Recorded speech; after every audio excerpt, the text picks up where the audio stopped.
आज के इस वीडियो के दौरान हम ICAR JRF का जो एग्जामिनेशन होता है उसके अंदर फिजिकल साइंस के क्वेश्चन पेपर के ऊपर डिस्कशन करने वाले हैं।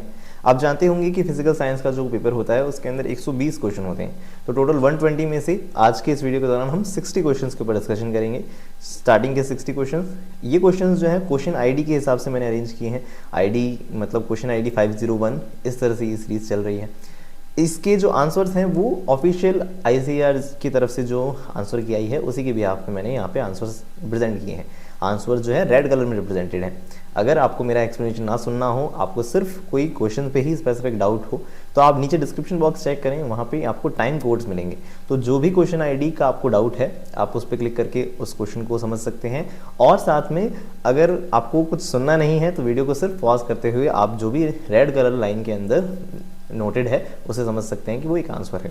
ओके, तो hello everyone, welcome to the channel agricultural studies. मेरा नाम है दिवाकर खत्री और साथ में एक इन्फॉर्मेशन आपको ये देना चाहूँगा कि इस वीडियो से पहले की वीडियोस में हम फंडामेंटल्स ऑफ सॉइल साइंस के लगभग 70 से भी ज़्यादा वीडियोस को कवर कर चुके हैं। 70 से भी ज़्यादा जो टॉपिक्स मैंने वीडियोज़ के रूप में कवर किए हैं उनमें से काफ़ी सारे क्वेश्चन जो हैं इस JRF 2023 का जो एग्जामिनेशन था उसके अंदर पूछे गए थे। और मैं बीच बीच में आपको कहता रहूँगा कि मैंने उस वीडियो में बताया है, इस वीडियो में बताया है, तो आप उससे इरिटेट ना हो। और साथ में अगर ICAR JRF की आप एग्जामिनेशन की तैयारी कर रहे हैं तो आप इस फंडामेंटल्स ऑफ सॉइल साइंस की सीरीज़ को ज़रूर देखिएगा, ये आपके लिए बहुत ज़्यादा हेल्पफुल रहेगी। ओके, तो चलिए अब शुरू करते हैं हमारे इस क्वेश्चन पेपर को। ओके,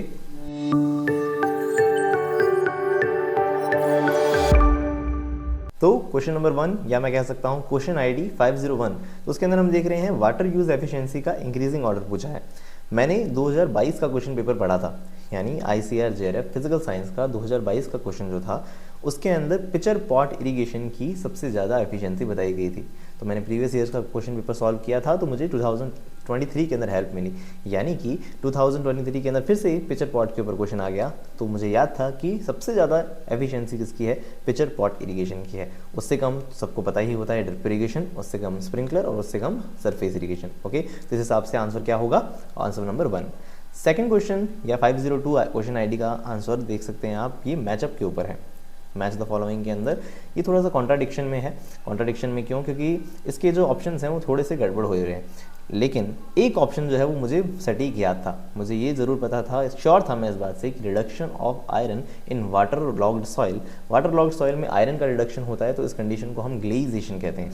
तो रिडक्शन मुझे याद था कि ए का तो थर्ड होगा, तो ए का थर्ड सिर्फ एक फोर्थ ऑप्शन में दिया हुआ था, इसलिए मैंने आंसर 4 किया। लेकिन काफ़ी सारे लोगों का ये क्वेश्चन गलत हुआ क्योंकि इसके अंदर बाकी जो ऑप्शन हैं वो थोड़े से गड़बड़, क्या कह सकते हैं, कंफ्यूजन क्रिएट करने वाले हैं। जैसे कि इंटरमिक्सिंग ऑफ सॉइल होरिजन, यानी कि हम देखें यहाँ सी जो ऑप्शन है उसका आंसर दे रखा है सेकंड, जिसको पोर्टजोलाइजेशन कहा गया है, जबकि इंटरमिक्सिंग तो क्या होती है, पीडोटर्बेशन होता है। तो इस वजह से क्वेश्चन गड़बड़ हो गया था। खैर 503 क्वेश्चन की अगर हम मूव करें तो ये क्वेश्चन जो है वो हम देख रहे हैं स्टेटमेंट्स के ऊपर है। स्टेटमेंट 1 के अंदर कह रहा है सैलाइन सॉइल की ESP 15 से ज़्यादा बता रखी है, जो कि गलत है। स्टेटमेंट 2 के अंदर एल्कलाइन सॉइल की ये EC जो है वो 4 से ज़्यादा बता रखी है, जो कि गलत है। एल्कलाइन सॉइल की तो EC जो है वो 4 से कम होती है। तो इस वजह से ये क्या क्वेश्चन, दोनों ही स्टेटमेंट जो है वो फॉल्स हैं। ओके, देखिए मैं फटाफट कोशिश कर रहा हूँ कि ताकि आपका टाइम भी बचे, और क्योंकि आप क्वेश्चन पॉज करके खुद एनालिसिस तो कर ही सकते हैं, जो मेन चीज़ें हैं इंपॉर्टेंट है, मैं सिर्फ उन्हीं पे फोकस कर रहा हूँ। क्वेश्चन आईडी 504 पे है, what is the soil texture. 60% clay कहा गया है तो ये क्ले सॉइल कंसिडर की जाएगी। Option second is right. 505 के अंदर आयनिक प्रोडक्ट पूछा है वाटर का, या कांस्टेंट वैल्यू होती है जो कि वो है 10⁻⁻14। याद रखिएगा, आपसे कोई नींद में भी उठा के पूछ ले तब भी आपको याद होना चाहिए कि pH स्केल में 10 टू द पावर हम देख सकते हैं 0 से 14 तक जाता है ना वो स्केल, तो उसकी हम आयनिक प्रोडक्ट के फॉर्म में बदलें pH वाली चीज़ को तो वो 10⁻⁻14 हो जाती है। ओके, तो इसे ज़रूर याद रखिएगा, 10⁻⁻14। 506 फिर से मैचअप है। इसके अंदर याद रखने वाली बात ये रहती है कि जेल्डाल मेथड काफ़ी बच्चों को याद होता है। जेल्डाल मेथड जो है वो ऑफकोर्स एस्टिमेशन ऑफ नाइट्रोजन से रिलेटेड है, तो ए का तो फोर्थ होना चाहिए, यानी बी और यानी सेकंड और थर्ड ऑप्शन सही हो सकते हैं। लेकिन हम ये भी याद रखते हैं कि ग्रेविमेट्रिक मेथड क्या था। ग्रेविमेट्रिक मेथड जो है वो याद होना चाहिए, एस्टिमेशन ऑफ सॉइल मॉइस्चर से रिलेटेड है, यानी कि हम कहेंगे डी का फर्स्ट होना चाहिए। तो ऑप्शन कौन सा होगा, थर्ड। नेक्स्ट इज 507 पे identify the copper containing mineral. Mineral nutrition in plant की कंप्लीट वेब सीरीज़ नहीं, कंप्लीट सीरीज़ में क्रिएट कर चुका हूँ। उसके दौरान मैंने सारे जितने भी मिनरल्स कवर किए हैं या जितने भी एलिमेंट्स कवर किए हैं उनमें सभी के मिनरल्स के बारे में ज़रूर बताया है। मैंने कहा है कि इसके जो इंपॉर्टेंट मिनरल हैं ज़रूर याद कर लेना, क्योंकि मैंने याद किए थे, मेरे को यहाँ बहुत हेल्प मिली। मुझे याद था कि कोवेलाइट में कोवे खाने हैं मेरे को कॉपर के, ऐसे छोटा सा नेमोनिक बना रखा था कि कोवेलाइट में कॉपर के कोवे खाने हैं, तो इस वजह से मुझे याद था कि covellite is a copper containing mineral. उसके बाद ये भी याद था कि पोवेलाइट जो होता है वो तो मॉलिब्डेनम का होता है। ये याद था कि लिमोनाइट जो होता है वो फेरस का होता है। तो फिर ऑफकोर्स याद आ गया कि फिर या मैं समझ गया कि फर्स्ट और सेकेंड ही इसका क्या होगा, कॉपर कंटेनिंग मिनरल होगा। तो answer will be only A and B, option number 1। Okay, 508 के अंदर एजेशन रीजन है। एजेशन में कहा गया है कि ऑर्गेनो क्लोरीन पेस्टिसाइड जो हैं फैटी टिश्यूज़ के रूप में एक्यूमुलेट होते हैं ह्यूमन बॉडी में, जो कि सही बात है। Organochlorine pesticide are chemically unstable नहीं होते, ये बहुत स्टेबल होते हैं, तो इस वजह से ये रीज़न जो है वो रॉन्ग है। तो answer will B third one. 509 पे है कि वाटर सप्लाई अगर लिमिटेड है और मार्केट वैल्यू क्रॉप की ज़्यादा है तो हमें पानी को बचाने की ज़रूरत है, क्योंकि वाटर सप्लाई लिमिटेड है। तो पानी को बचाने के लिए आप क्या काम में लोगे, हम लिख सकते हैं ड्रिप इरिगेशन काम में लेंगे। तो आंसर विल बी सेकंड। 5010 में कहा गया है, बहुत इंपॉर्टेंट है 5010, मैं आपको कह रहा हूँ कि अगर ये 2023 में आ चुका है तो हो सकता है 2024 में भी आ जाए, तो अच्छे से याद रखिएगा इसे कि plantation of water consuming plants for withdrawal of ground water in terms is water is termed as, मतलब ऐसे प्लांटेशन के रूप में हम प्लांट्स को लगाएं जिससे कि वो वाटर को कंज्यूम कर लें ज़मीन में से, तो उसे हम क्या कहेंगे, तो उसे हम बायो ड्रेनेज कहेंगे। तो ज़मीन में से पानी खींच सकें। बायो ड्रेनेज के लिए किसे काम में लिया जाता है जानते हैं आप, यूकेलिप्टस को। लिख लीजिए अपनी कॉपी में, eucalyptus is a plant which is use for the bio drainage. Okay, तो इसका आंसर होगा सेकंड। तो ज़रूर याद रखिएगा, बहुत इंपॉर्टेंट है। 511 यानी 511 में सॉइल लैटिन लैंग्वेज का वर्ड है, कुछ नहीं बताने की ज़रूरत, याद कर लीजिएगा।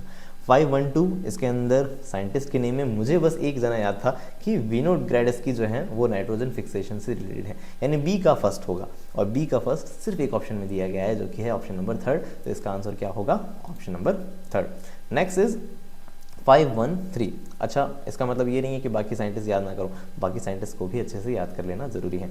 यानी कि जो भी हैं S Ben, pH painter, James Wilson, हो सकता है कि आप कहें कि ये तो चार ही हैं, पूछने वाले ने कुछ और पूछ लिया तो हम क्या करेंगे। तो मैं कोशिश करूंगा कि एक कंप्लीट लिस्ट क्रिएट करूं जिसके अंदर जितने भी साइंटिस्ट हैं उन सारों का एक जगह ही आपको मैटर मिल जाए, ताकि आप उसे ही सीधी याद कर लें। और कोई भी एग्जामिनेशन जो हो जिसमें सॉइल साइंस का मैटर आ रहा है, तो मैं फॉर श्योर हूँ साइंटिस्ट के ऊपर क्वेश्चन आते हैं तो वो आपको हेल्पफुल रहेगा। Okay, moving to the next question.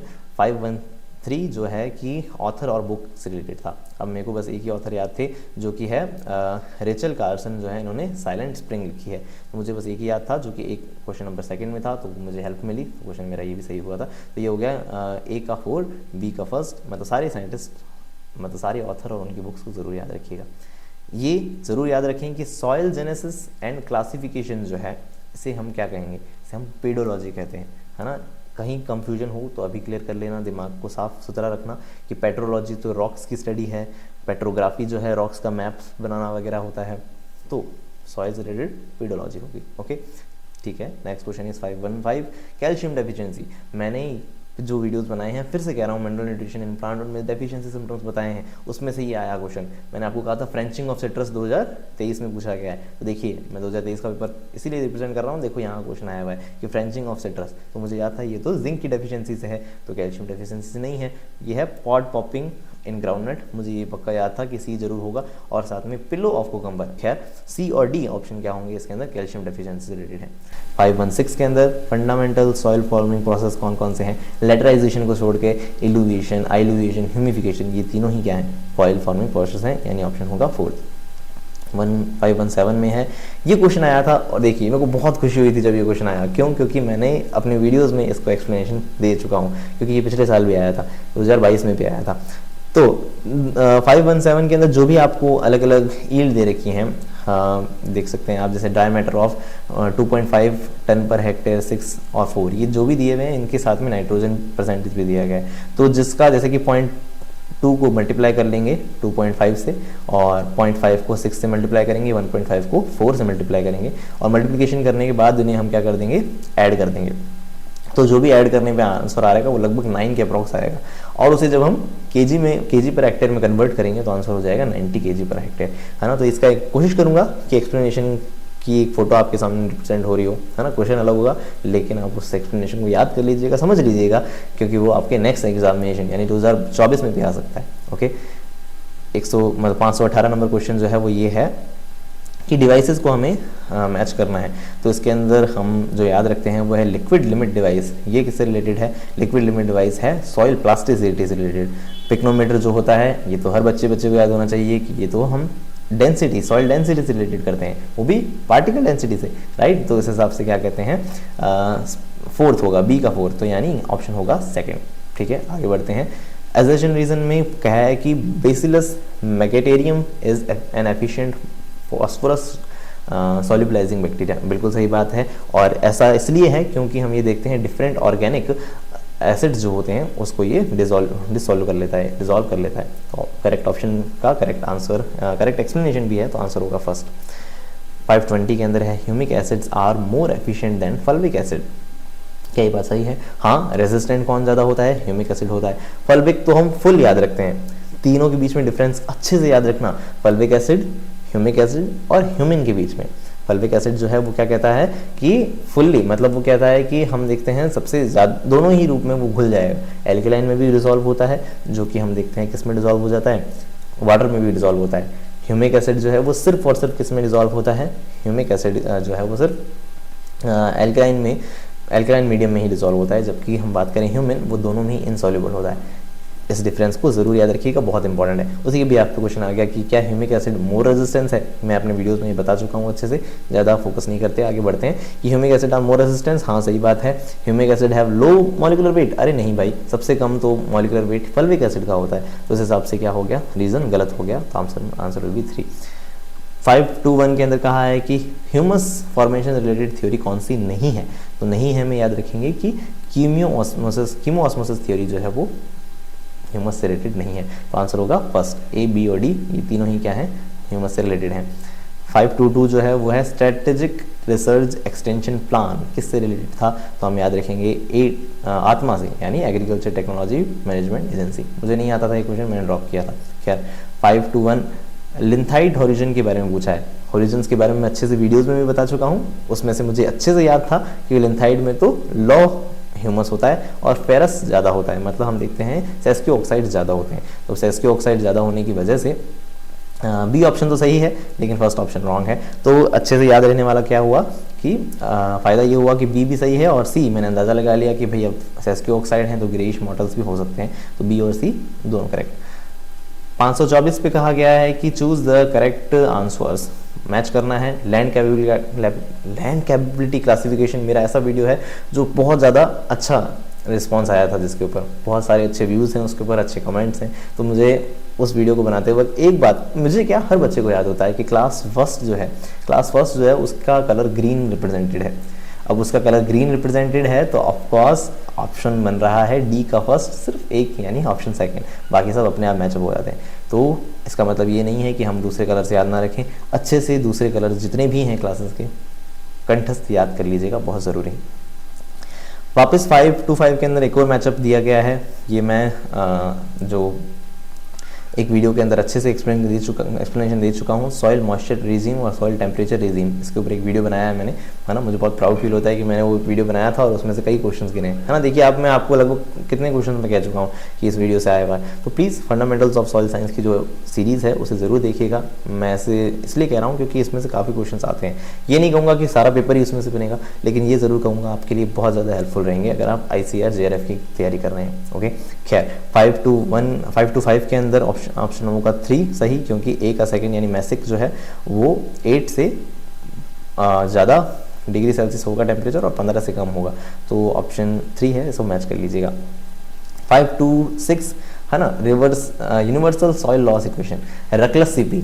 मैं कैसे याद रखता था, रकलस CP में मैंने सी को थोड़ा बड़ा कराया। देखो यहाँ पे सी को मैंने यहाँ क्यों बड़ा रिप्रेजेंटेशन दिया है, बड़ा इसलिए रिप्रेजेंट किया है क्योंकि यहाँ सी का मतलब क्लाइमेट नहीं होता, सी का मतलब क्लाइमेट नहीं होता, याद रखिएगा। यहाँ पे सी का मतलब क्रॉप मैनेजमेंट से रिलेटेड होता है। खैर, और नीचे जो इसका रीज़न दिया हुआ है वो इसका ही सही रीज़न है, यानी इसका करेक्ट एक्सप्लेनेशन भी है, क्योंकि यहाँ बताया है कि सॉइल लॉस इक्वेशन इस तरह से डिटर्मिनेशन किया जाता है कि रिडक्शन हो सके सॉइल एरिएशन का, और साथ में हम देख रहे हैं necessitate the adoption of properly plant cropping practices and soil conservation measure. हाँ, तो ये सब चीज़ें ही रूप में रिप्रेजेंट करी जाती हैं, तो इसका ये करेक्ट एक्सप्लेनेशन भी है, तो answer will B first. Next is 5 to 7 के अंदर वापस हमें मैच द फॉलोइंग का ही है क्वेश्चन। एक बात अच्छे से याद रखते हैं कि CN रेशियो जो है मिनरलाइजेशन और मोबाइलाइजेशन से रिलेटेड है। अच्छा, मिनरलाइजेशन और इमोबिलाइजेशन का CN रेशियो जानते हैं आप कितना होना चाहिए?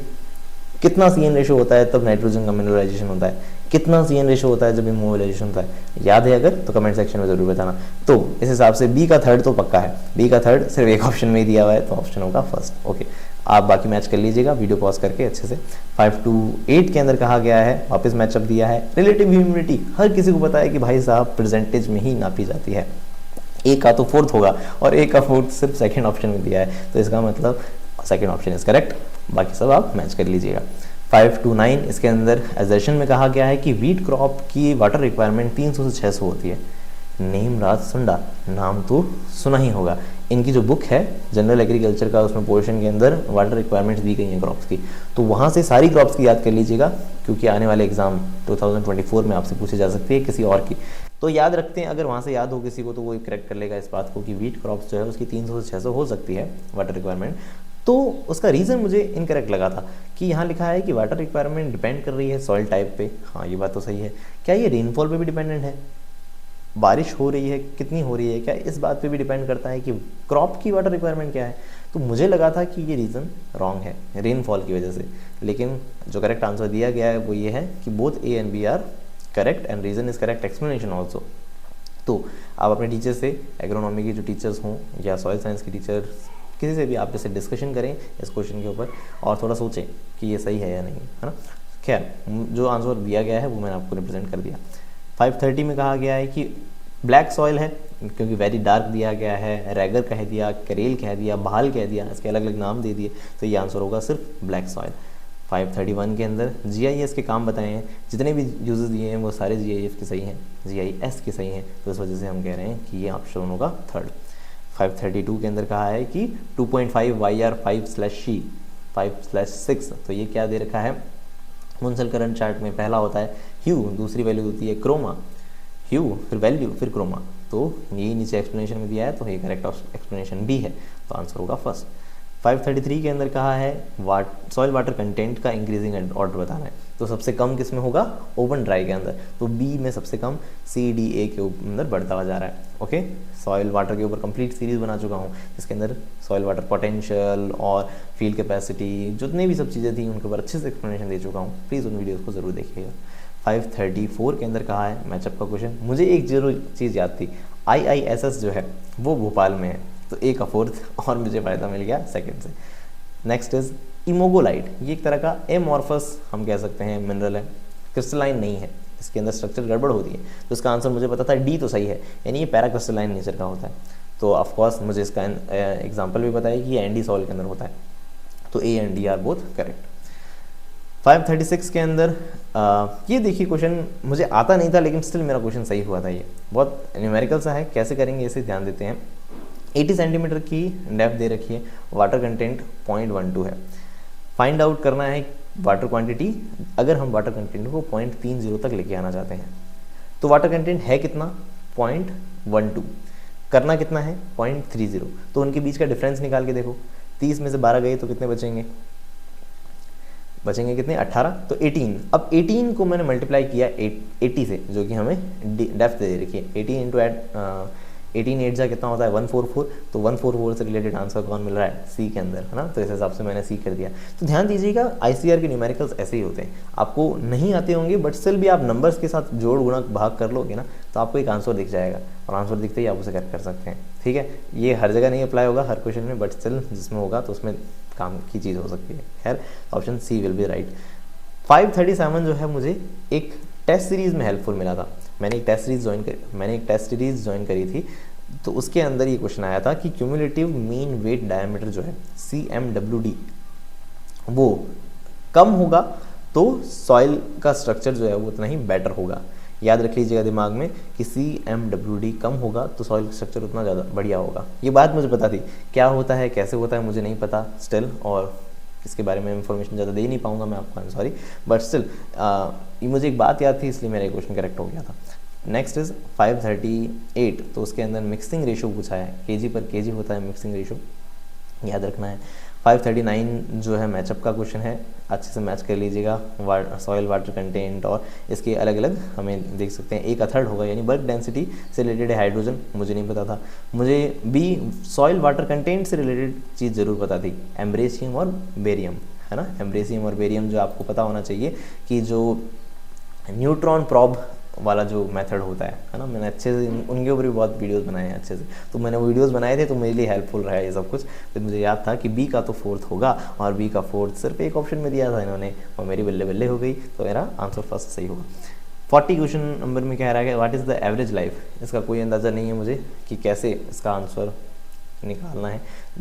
30 डेज हाफ लाइफ दे रखी है, एवरेज लाइफ 43.2529 होगी, कैसे होगी आई रियली डोंट नो, बट अगर आपको पता हो इसका आंसर तो मुझे कमेंट सेक्शन में ज़रूर बताइएगा। लेकिन आंसर जो है वो ये है, ठीक है, एक्सप्लेनेशन नहीं दे पाऊंगा इसके बारे में।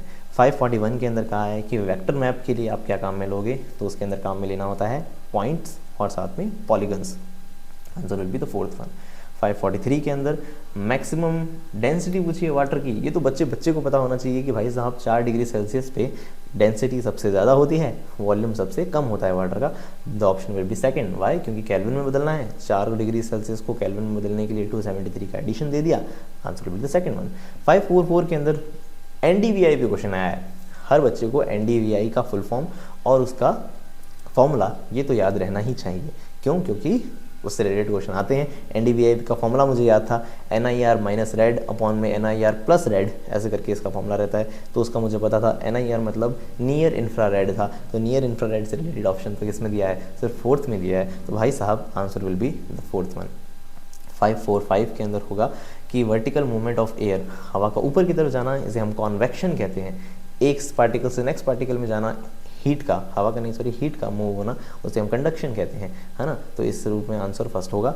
546 के अंदर हम देख सकते हैं, इसका अंदाज़ा नहीं था, मैंने ड्रॉप किया था ये question. Training data set is used to identify desired features in remote sensed images, तो इसे सुपरवाइज्ड क्लासिफिकेशन मेथड कहते हैं, तो answer will be the first one. 547 equation governing the flow of water of saturated soil, saturated soil में Darcy's law रखते हैं, तो answer होगा थर्ड, है ना। फ्लो ऑफ वाटर के लिए कौन सा जरूरी है, डार्सीज लॉ। 548 ये मुझे अंदाज़ा नहीं था इस क्वेश्चन का, मैंने ड्रॉप किया था कि कैपिलरी राइज जो है सॉइल के अंदर उसे h सेंटीमीटर कहा गया है, उसकी रेडियस अगर हम देख रहे हैं r है तो उसके बीच में रिलेशन होगा h into R is equals to 0.15, कैसे होगा I really don't know, I am really sorry about this, but अगर आपको पता हो तो कमेंट सेक्शन में ज़रूर बताएं।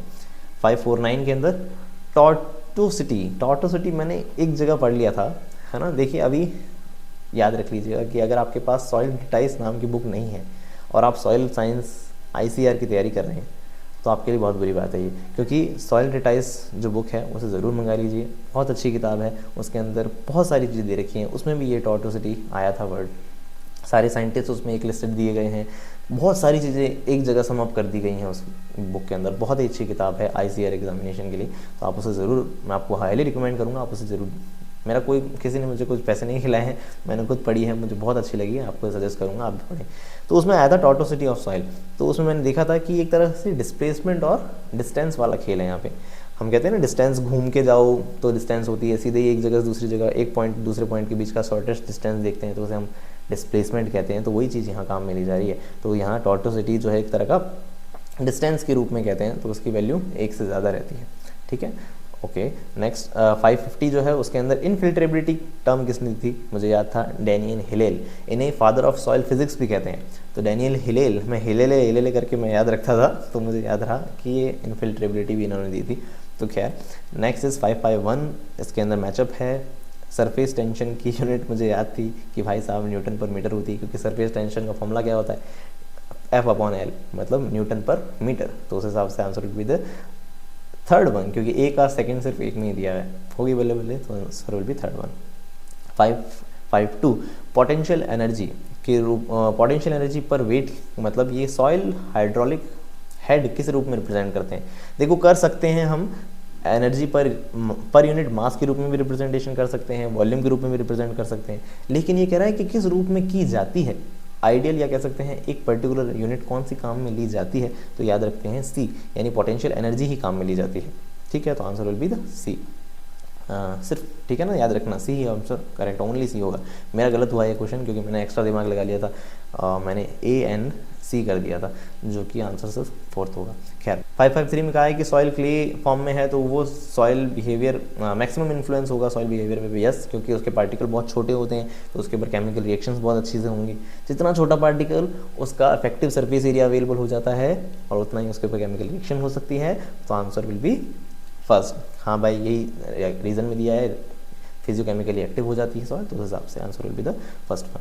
554 के अंदर कहा है अरेंज करना है सॉइल टेक्सचर को according to their field capacity. Field capacity सबसे ज़्यादा किसकी होती है, डिक्रीजिंग ऑर्डर पूछना है, तो सबसे ज़्यादा होती है क्ले की, सबको पता होती है क्ले की सबसे ज़्यादा है, उससे कम क्ले लोम की होगी, and so on. Answer will be the D1। 555 largest group of India alluvial soil है, हर कोई जानता है। ठीक है, तो क्वेश्चन ID 555 के अंदर स्टेटमेंट सेकंड रॉन्ग है। ठीक है, 556 के अंदर ये है, दो स्टेटमेंट दिए हैं, पहला स्टेटमेंट फॉल्स है, सेकंड स्टेटमेंट ट्रू है। ये क्वेश्चन मुझे बहुत प्राउड फील कराता है क्योंकि मैंने जो सॉइल हिस्टेरेसिस का वीडियो बनाया है, सॉइल हिस्टेरेसिस, उसमें इस चीज़ को अच्छे से एक्सप्लेन किया था, तो इस वजह से मुझे इसमें हेल्प मिली थी कि at field capacity matric potential the water content is higher when dry soil is getting wet. नहीं, वेट होते टाइम ज़्यादा नहीं होता, ड्राई होते टाइम ज़्यादा होता है, तो इसलिए फर्स्ट स्टेटमेंट गलत था। सेकंड स्टेटमेंट आप पढ़ लीजिएगा, ये सही दिया हुआ है, तो आंसर फोर्थ होगा। 558 के अंदर मैचअप के ऊपर क्वेश्चन है। एक साइंटिस्ट याद रख सकते हैं जो कि सॉइल फिजिक्स के साइंटिस्ट जो हैं वो हैं घड़ियाल और त्रिपाठी जी। ठीक है, तो इन हिसाब से आंसर सेकंड होगा। मुझे नहीं आता था, क्वेश्चन ड्रॉप किया था मैंने, खैर आपको आता हो और नहीं भी आता हो तो इस एक कहीं से किसी बुक में अरेंज करिएगा, बुक और उसके ऑथर्स को, ये बहुत एग्जामिनेशन के लिए इंपॉर्टेंट है। 559 के अंदर मुझे ये ज़रूर पता था कि सबसे ज़्यादा विदरिंग नहीं हो सकती या विदरिंग रेजिस्टेंट कौन है, क्वार्ट्ज है। सबसे ज़्यादा विदरिंग रेजिस्टेंस कौन है, क्वार्ट्ज है, तो इसका आंसर फोर्थ हो सकता है कि क्वार्ट्ज सबसे ज़्यादा रेजिस्टेंस है, क्योंकि इंक्रीजिंग ऑर्डर पूछा है, बी लास्ट में आना चाहिए, तो आंसर बचा फोर्थ। तो ये सारे अपने आप अरेंज हो गए, है ना, हो गई अवेलेबल। 560 अच्छे से मैंने ग्लोबल वार्मिंग के ऊपर भी एक कंप्लीट वीडियो बना रखा है, global warming and climate change, तो उस वीडियो को ज़रूर देखिएगा। मैं बहुत वेरी श्योर हूँ कि आपका अगली बार जो 2024 में क्वेश्चन आएंगे उसमें से भी ये क्वेश्चन बनेंगे, तो आप उस वीडियो के थ्रू उस क्वेश्चन को ज़रूर सही कर पाएंगे। क्यों? क्योंकि इसमें इंक्रीजिंग ग्लोबल वार्मिंग पोटेंशियल पूछा है। मुझे याद था कि SF6 के अंदर सबसे ज़्यादा होगा, तो ऑप्शन फर्स्ट सही होगा क्योंकि वो उसका इंक्रीजिंग ऑर्डर है। तो इस तरह से इस वीडियो के अंदर हमने 60 क्वेश्चंस को कवर कर लिया है, और इस वीडियो का नेक्स्ट पार्ट के अंदर हम बचे हुए 60 क्वेश्चंस को भी कवर करने वाले हैं। तो साथ में आपसे रिक्वेस्ट करूँगा, आप इस वीडियो को लाइक करें, अपने फ्रेंड के साथ शेयर ज़रूर करें, और साथ में इस तरह की वीडियोज़ के लिए जुड़े रहिएगा एग्रीकल्चरल स्टडीज़ से।